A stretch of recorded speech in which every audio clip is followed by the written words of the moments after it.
I'm always down for a murder mystery, and there's a new one hitting Netflix called Kohrra. It's Punjabi and it's gritty, but can it hold the mystery? A British Indian bridegroom is down from London for his wedding and is found brutally murdered in the Punjab countryside. This killing sets off a murder investigation, and as the secrets are slowly revealed, the darkness of the lives of the people involved spills over and reverberates in ways far beyond the killing. So this is a 6-episode crime noir with each of the episodes running about 45 to 50 minutes. Now really, the most prominent noir thing about this series is the pacing. It's patient and it takes its time to unravel the mystery. And right from the opening scene, we learn of a murder of a man, and then the story twists and turns as more and more suspects are uncovered, and the mystery builds for the police who are under pressure to solve the crime. Now, because this takes its time and kind of meanders through the story, it can be slow in spots. Many times, we're along with the police during their investigation, so if they track down a lead that ultimately goes nowhere, we were there for the entire thing. But with that said, that's some of the fun and intrigue contained within the show. The story bounces between a bunch of different possible perpetrators, each with varying levels of motive or opportunity. And a lot of the time, too, people intersect, taking the investigation on a crisscross journey through the seedier parts of the city. There are a few main players that the story follows. There's 2 police officers, one much older than the other, and they both have tempers, which then leads to some questionable behavior, but it's also kind of fun for us as viewers to watch. The older one is more patient for the most part, but when his fuse is lit, he's very dysfunctional. And we get to watch how that plays out not only in his career, but also his home life, adding just this other layer of complexity and drama to the story. Now, the younger officer can be rash too, but it's his passion for justice that I found so enveloping. He's a man on a mission and is just torn up that the killer is still on the loose, and then wildly frustrated because each time he thinks he's moved closer to the culprit, the case twists away from him in unforeseen ways. Now, throughout pretty much all of the narrative, we're introduced to players that are flawed and mysterious. They create a lot of suspicion just simply due to their sketchy behavior, and some of it may not even be related to the murder, but because tensions are at such a high level, everybody is kind of like a powder keg of emotion. They're just ready to explode. And that's something else. I loved being exposed to different cultures because I get an insight into different ways of going about life. Now in this, the behavior of the police, it's a little different than what I'm used to. What's displayed in the series is a ton of beatings and slappings by the cops towards inmates and suspects. Now they could just be slapped across the face by a powerful open hand, or sometimes the suspect's legs are beaten with a stick of wood. I mean, that's kind of normal there. I mean, at least it appears so. Nobody really batted an eye at the interrogation tactics, especially because the suspects, they're not being harmed to the level of death. Here in the US, though, our cops just shoot people or kneel on their throats, so there is that. But I did learn a new word. I'm probably going to mispronounce it, but they like to say behenshad a ton through this. Now, I'm not going to tell you what it means, but it isn't too polite.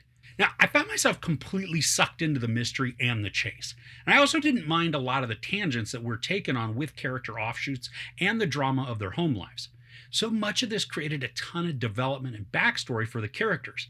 We get to see them in differing surroundings and situations, and then we get a great understanding of who they are. Sometimes that can turn a sympathetic character into more of a villain, or vice versa.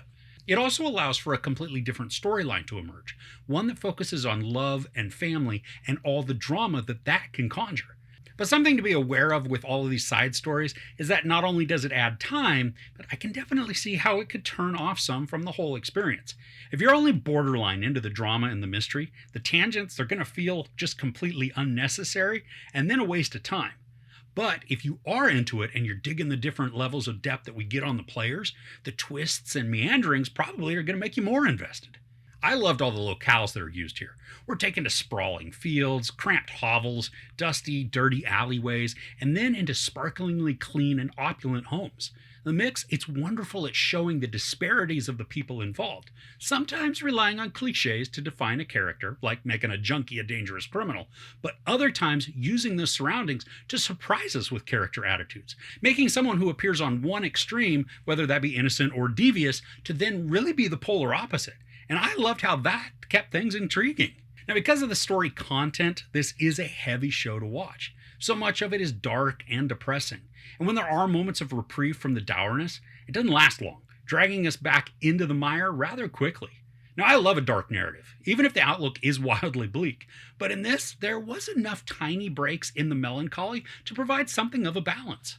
I think maybe the biggest drawback of the entire series, aside from the slowness that could make it boring for some, is that the ending becomes a little predictable. And then more so, it's somewhat unsatisfying. We get a ton of buildup through so much of the show, with surprise reveals and disturbing twists, to then arrive at the conclusion and it just kind of exists. I don't think the climax provides the right amount of payoff for the buildup that we get. The tension and the urgency of the mystery, they're wonderful, and they had me riveted through so much of this. But the ending is a small letdown. It's not enough to ruin the entire experience, but it definitely just is something that didn't excite me when it arrived. This is listed as season 1, but I'm not sure there's room for a second season, unless a brand new case is taken on and we continue to follow the police officers and their lives. Now, I'd be down for that because the characters, as dysfunctional and messed up as they could be, they're still very engaging and players that I was invested in. So overall, Kohrra delivers a riveting murder mystery full of complexities and twists. When the parallel story of love and family is introduced, it enhances the narrative, but also adds a slowness to the storytelling. Kohrra is gritty and dark, diving into powerful and relevant themes, but the ending lacks the emotional punch the episodes promised. With rich and intricate characters, this can be an engaging and disturbing story, keeping audiences hooked up until the very end. There's a lot of sex, no nudity, a lot of profanity, and then a ton of violence. I give Kohrra 4 out of 5 couches. So if you watched any good, gritty dramas or mysteries lately, I'd love to hear about them in the comments below. If you enjoyed this review, please give it a like. Also, don't forget to share and subscribe. I'm Chris. This is Movies and Munchies. Thanks for couching with me.